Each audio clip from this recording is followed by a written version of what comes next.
Fibre ने recently अपने level system को थोड़ा सा ज़्यादा ट्रांसपेरेंट कर दिया है। जो लेवल का ओवरव्यू था उसको मजीद उन्होंने इसमें चीज़ें ऐड की हैं। सेलर्स को थोड़ा सा और ट्रांसपेरेंट चीज़ें दे दी कि अगर उनकी गिग्स नीचे जा रही हैं तो क्या रीज़न हो सकता है, अगर उनके पास ऑर्डर्स नहीं आ रहे तो उसका क्या रीज़न हो सकता है, या अगर लास्ट मंथ में ऑर्डर्स आ रहे थे इस मंथ में नहीं आ रहे तो उसका क्या रीज़न है। तो ये सारी चीज़ें उन्होंने फाइवर के न्यू लेवल सिस्टम में मेंशन कर दी है। तो अगर हम अपने फाइवर के डैशबोर्ड पे आएँ तो इधर साइड पर हमें जो लेफ्ट साइड पर हमें सिस्टम नज़र आ रहा है उसमें फर्स्ट ऑफ ऑल है माई लेवल, जो लेवल आपको शो होगा। फिर उसके बाद है सक्सेस स्कोर। अब ये सक्सेस स्कोर क्या चीज़ है इसको हम आगे डिस्कस करते हैं। रेटिंग आपको शो होगी कि जो आपको ओवरऑल जो आपकी एवरेज रेटिंग है 5 स्टार्स वो आपको शो होंगे। फिर उसके बाद इन्होंने लिखा है रिस्पॉन्स रेट, जो कि आपका डिपेंड करता है कि आप क्लाइंट के साथ कितना क्विकली उनको कम्युनिकेट कर रहे हैं। जब आपको न्यू मैसेज आता है तो आप उसका कितना जल्दी रिस्पॉन्स दे रहे हैं, जब आपको ऑर्डर्स पे मैसेजेस आते हैं तो उसका आप कितना जल्दी रिप्लाई कर रहे हैं। जब हम क्लिक करते हैं गो टू लेवल ओवरव्यू तो इधर पर हमें वो सारी मैट्रिक्स शो होंगी। अब इसमें इन्होंने आपको ये भी बता दिया फाइवर ने कि अगर आप लेवल 2 हैं और आपने टॉप रेटेड पर जाना है तो आपको किन कैटेगरीज में सर्विसेज ऑफर करनी होंगी तब आप जा सकते हैं। यानी जो वीडियो एडिटिंग है, फोटोशॉप है, जो ऐसी कैटेगरीज हैं कि जिनमें कंपटीशन बहुत ज़्यादा हाई है तो उसमें आपको आजकल टॉप रेटेड नहीं मिल रहा। तो जिन कैटेगरीज में फाइवर आजकल टॉप रेटेड दे रहा है वो कैटेगरीज वीडियो एडिटिंग में है, और वीडियो एडिटिंग में भी फिर एनिमेशंस में है। तो अगर कोई बंदा एनिमेशंस में काम कर रहा है 3D एनिमेशंस तो उसको टॉप रेटेड मिल सकता है। इसके अलावा अगर कोई बंदा सोशल मीडिया वीडियोस बना रहा है तो उसको भी टॉप रेटेड मिलने के चांसेस बढ़ जाएंगे। अब ज़्यादातर ये होगा कि लोग वो गिग्स बनाएंगे कि जिसमें उनको टॉप रेटेड मिल सकता है, लेकिन अगेन अगर आपकी सर्विस एक्स्ट्रा ऑर्डिनरी है तभी आपको मिलेगा, अदरवाइज टॉप रेटेड मिलने के चांसेस बहुत कम हो गए हैं। अगर सक्सेस स्कोर की हम बात करें तो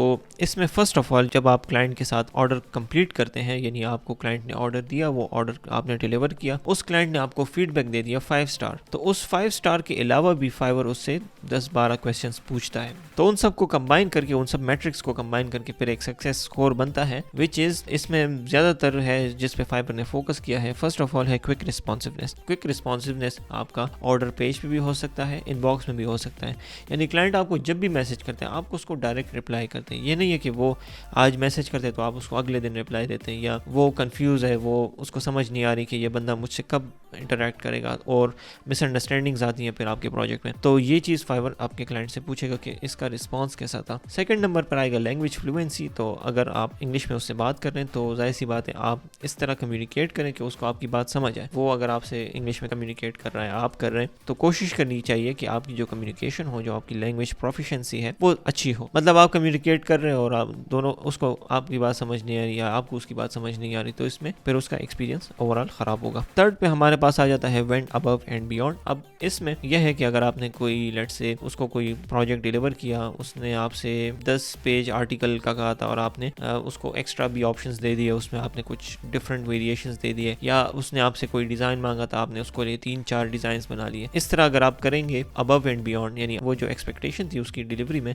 आप उसको 2-3 वर्जन एक्स्ट्रा दे रहे हैं, तो इससे भी फाइवर आपके ऑर्डर कंप्लीशन और आपका जो सर्विस थी उसको जज करेगा फाइवर। उसके बाद हमारे पास आ जाएगा लेवल ऑफ कोऑपरेशन। तो आपका जो क्लाइंट था, आपने उसके साथ कितना कोऑपरेट किया, यानी बजट में आपने कितना कोऑपरेट किया, उसकी रिक्वायरमेंट्स को अंडरस्टैंड करने में आपने कितना कोऑपरेट किया। तो ये सारी चीजें भी फाइवर एंड में कैलकुलेट करके आपकी गिग को डिफाइन करेगा। प्रोएक्टिव कम्युनिकेशन, अगेन आपने क्लाइंट के साथ जो कम्युनिकेशन की, यानी अगर क्लाइंट के जहन में कोई चीज़ है वो उसको लिख नहीं पा रहा, वो अपनी रिक्वायरमेंट को सही से एक्सप्लेन नहीं कर पा रहा, तो आपने उसको उससे बातें निकलवाई, आपने उसको मजीद एजुकेट किया कि ये सर्विसेज हैं हमारे पास, या मैं इस तरह का हम ये कर सकते हैं, हम ये कर सकते हैं। तो आपने क्लाइंट को एजुकेट किया रादर कि वो खुद कोशिश कर रहा है एक्सप्लेन करने की। तो ये ओवरऑल जितनी भी चीज़ें हैं ये क्लाइंट का जो एक्सपीरियंस है वो अफेक्ट करती है और आपकी गिग की मैट्रिक्स में बहुत अहम रोल प्ले करती है। उसके बाद हमारे पास है डिलीवरी टाइम। अगेन पुराना मैट्रिक्स है, तो आपने अगेन टाइमली डिलीवर करना है प्रोजेक्ट, और अगर 2 दिन का प्रोजेक्ट है आप विद इन 2 डेज आपने डिलीवर किया, डेडलाइंस को मिस नहीं किया। फिर मैट्रिक्स है पोलाइटनेस का। तो पोलाइटनेस अगेन आप क्लाइंट के साथ कितना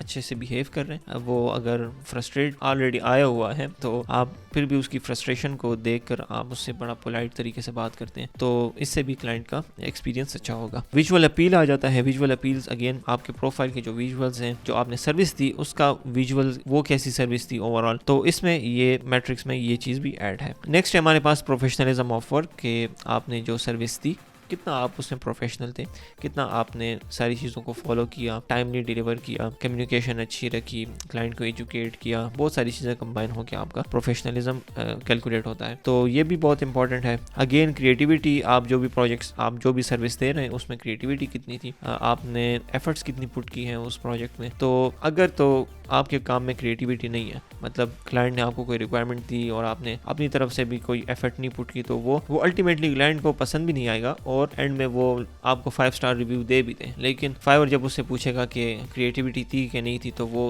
कहेगा कि नहीं थी। इस तरह की सिचुएशंस को अवॉइड करने के लिए अगर हम प्रोजेक्ट में एफर्ट्स पुट करते हैं तो क्रिएटिविटी आ जाती है। फिर है एंड में exceeded expectations and attention to details. तो अगेन अगर आप क्लाइंट को ये सारी चीज़ें दे रहे हैं तो जाहिर सी बात है कि उसकी एक्सपेक्टेशंस एक्सीड हो जाएंगी। और जो लास्ट में इन्होंने मेंशन किया है metrics, that is attention to details. Client ने जो प्रोजेक्ट दिया आपको, आपने कितना उस पर फोकस किया, कितना उसमें आपने डिटेल्स को देखा, अंडरस्टैंड किया, क्लाइंट को एजुकेट किया। तो बहुत सारी चीज़ें हैं, बहुत सारे फैक्टर्स हैं कि जो कंबाइन होके आपकी गिग रैंकिंग को डिसाइड करती है। आपका बायर नेक्स्ट कब आएगा वो डिसाइड करती है, आपकी गिग किस पेज पे रैंक होगी उसको डिसाइड करता है। तो ये सब चीज़ें अगर हम सही से कर लें, अच्छे से इस पे फोकस कर लें। सबसे इंपॉर्टेंट जो लास्ट टिप है वो है कम्युनिकेशन। अगर आपका कम्युनिकेशन अच्छा है, आप क्लाइंट के साथ जल्दी उसको रिप्लाई कर रहे हैं, उसको जल्दी चीज़ों का बता रहे हैं, एक्सप्लेन कर रहे हैं, तो ओवरऑल आपके सारे मैट्रिक्स चेक हो जाते हैं। आई होप आपको ये वीडियो पसंद आई होगी। मजीद इस तरह की वीडियोस देखने के लिए चैनल को सब्सक्राइब करें। अल्लाह हाफिज़।